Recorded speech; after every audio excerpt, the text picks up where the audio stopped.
இங்க ஒரு பொண்ணு மாசமா இருக்கிறப்ப ஒரு சூப்பர் மார்க்கெட் டாய்லெட்ல தங்கிடுறா. ஆனா அங்க இருக்கிற யாருக்குமே தெரியாது இவ இங்கதான் தங்கி இருக்கான்னு. இந்த பொண்ணோட பாய் ஃப்ரெண்டு இவளுக்கு கொஞ்ச நாள்ல டெலிவரி ஆக போகுதுன்னு இவளை பாதி வழியிலேயே இறக்கி விட்டு கலட்டி விட்டு ஓடிடுறான். இந்த பொண்ணு வேற எங்கேயும் போய் தங்குறதுக்கு இடமும் இல்ல, வேற யாரும் இல்ல. Daily night super market close பண்ற நேரமா பார்த்து டாய்லெட்ல போய் ஒளிஞ்சுக்கிறா. அதுக்கப்புறம் எல்லாருமே க்ளோஸ் பண்ணிட்டு வீட்டுக்கு போனதும் இவ டாய்லெட்டை விட்டு வெளியில வந்துடுறா.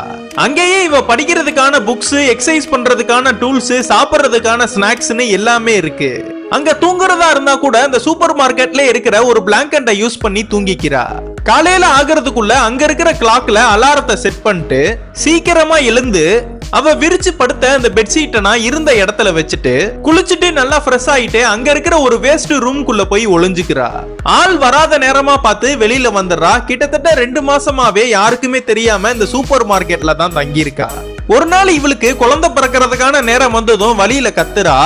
அந்த சவுண்ட கேட்டு ஒருத்தவன் உள்ள வந்து இவள ஹாஸ்பிடல்ல அட்மிட் பண்ணிடுறான். அடுத்த நாளே இவ அந்த உலகம் முழுவதும் ஃபேமஸ் ஆயிடுறா. அந்த சூப்பர் மார்க்கெட் ஓனரே அங்க ஒரு வேலையும் போட்டு கொடுத்துறாங்க.